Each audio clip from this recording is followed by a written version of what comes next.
Chers amis, nous vous souhaitons la bienvenue dans notre séquence études bibliques de ce jour.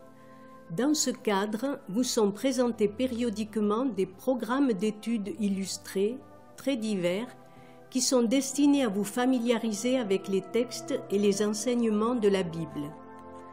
Après chaque nouvelle parution, tous les programmes anciens resteront accessibles par lien dans notre bibliothèque. Ce programme vous est offert par l'espace de réflexion et de partage chrétien du poste de La Chaloupe de l'Armée du Salut du territoire France-Belgique. La Bible, un message de confiance et d'espérance, d'après le commissaire Raymond Delcourt, édition Croire et Servir. Sache que dans les derniers jours, il y aura des temps difficiles. Les hommes seront blasphémateurs, irréligieux, aimant les plaisirs plus que Dieu. Deuxième épître de Paul à Timothée, chapitre 3, verset 2.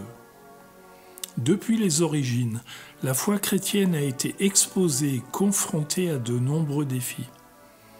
Parfois, il fallait affronter l'opposition ouverte et la persécution, qui encore de nos jours sévissent dans certaines régions du monde.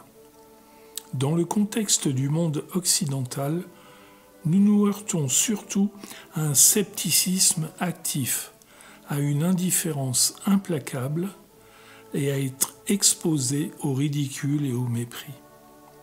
Dans un monde qui rejette et refuse toute idée de Dieu, le croyant est souvent l'objet d'une condescendance dédaigneuse, comme s'il était l'attardé d'un autre âge, dans une société qui se veut évoluer, qui a su enfin se libérer des idées surannées, désuètes, archaïques, en s'affranchissant de tous les tabous. Dans ce contexte, l'indifférence n'est pas la forme la plus anodine de l'opposition. Comment relever ce défi de la foi? Tenir ferme, persévérer à contre-courant, rester solidement ancré au roc solide, brandir les vérités immuables de nos textes de base? Cependant, est-ce qu'une manifestation visible et éclatante convaincrait le monde? Un récit biblique ancien est là pour nous rappeler la versatilité de la nature humaine.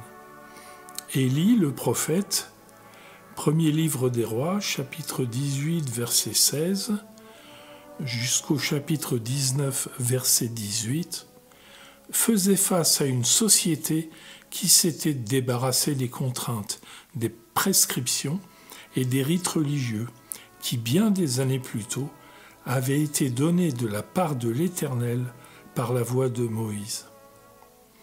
À la suite d'une épouvantable période de sécheresse, le prophète avait convoqué tout le peuple et son élite au mont Carmel. Et là, il a suffi d'une modeste prière publique pour que la pluie revienne dans les minutes. En réponse à cette manifestation évidente de la puissance de Dieu, la foule soulagée s'écria alors « C'est l'Éternel qui est Dieu ! C'est l'Éternel qui est Dieu !» contrastant ainsi avec toutes les autres croyances et pratiques qui peu à peu s'étaient installées. Élie, triomphant, pouvait croire que les plus acharnés et les plus sceptiques étaient enfin vaincus, qu'il désarmerait et laisserait s'ouvrir le chemin d'une nouvelle période de piété authentique. Or, rien de tout cela n'est arrivé. Au contraire, traqué et poursuivi par la haine de certains, Élie est obligé de s'exiler. Étrange ironie du sort, on peut presque se croire à notre époque. Alors que les manifestations grandioses organisées par les églises ne se traduisent aussi, hélas, que rarement en réalité spirituelle, évidente dans la vie de tous les jours. Durant son ministère terrestre et à sa façon, le Christ a manifesté la puissance de Dieu, non pas par des faits spectaculaires susceptibles de convaincre et subjuguer le grand public, mais par l'exemplarité de sa vie, qui était en harmonie parfaite avec la volonté divine, allant même jusqu'à accepter d'offrir sa vie en sacrifice. Pourtant, son triomphe le matin de Pâques est resté un non-événement, totalement inaperçu pour le monde des grands.